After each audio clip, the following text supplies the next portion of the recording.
Welcome to Pulse 24.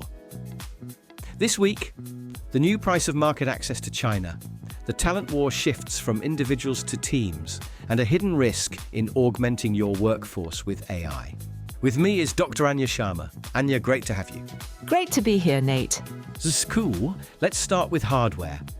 In a major policy shift, NVIDIA and AMD have reportedly agreed a deal to pay the US government for access to the Chinese market. What does this mean for how leaders plan their hardware strategy? This deal, reported around August 11th, sees them paying 15% of revenue from certain AI chips sold to China in exchange for export licenses. For business leaders, this reframes geopolitical risk not as an abstract threat, but as a direct, quantifiable cost of goods sold that needs to be modeled into global deployments. Is this just a one-off deal for chips, or a new playbook for how governments will control critical technology? It sets a dangerous precedent. Leaders should watch for this geopolitical revenue-sharing model to be tested in other strategic sectors, turning market access into a financialized instrument of state power. Staying with the battle for AI supremacy, the focus seems to be shifting from technology to talent. We've seen major moves from Cohere and Anthropic recently. Is the best team now a bigger asset than the best model? It certainly looks that way. On August 14th, Cohere appointed Meta's former AI research head, Joël Pineau, as its first chief AI officer.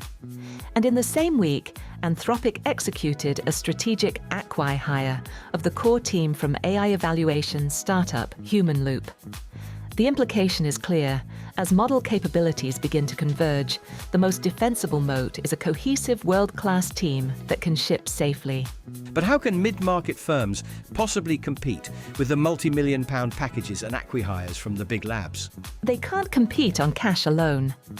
The lesson from Anthropic's move is that acquiring an intact, high-performing team can be more powerful than just poaching individuals. Smaller firms should focus on mission and creating an environment where such teams can do their best work. Meanwhile, as we deploy these tools, a more subtle risk is emerging. Evidence suggests that over-reliance on AI assistance could be eroding professional expertise. What should leaders be doing about this? This is a critical second-order effect.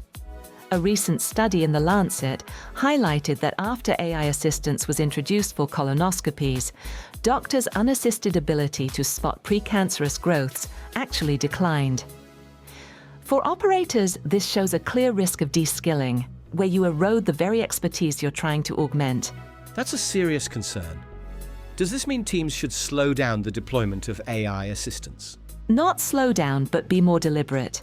Product leaders and enterprise architects must design for genuine human-machine partnership. This means baking in verification steps, continuous training, and feedback loops to ensure AI serves as a true cognitive partner, not a crutch. Time for the lightning round. First, AI valuations are hitting astronomical levels, yet some insiders are sounding the alarm. Exactly. OpenAI is reportedly eyeing a $500 billion valuation, yet its own CEO, Sam Altman, warned this month that the market is in a speculative bubble. The watch-out here is the growing gap between market hype and operational reality, suggesting a potential flight to quality. And finally, a very tangible bottleneck is threatening to slow down AI's expansion. Yes, a severe shortage of electrical power transformers in the US is becoming a major problem for building new data centers. A recent report from Wood Mackenzie noted that demand for these transformers could exceed supply by 30% this year. A stark reminder that AI's growth depends on old-world infrastructure. Anya, thank you. My pleasure. Stay curious, stay informed. See you next time.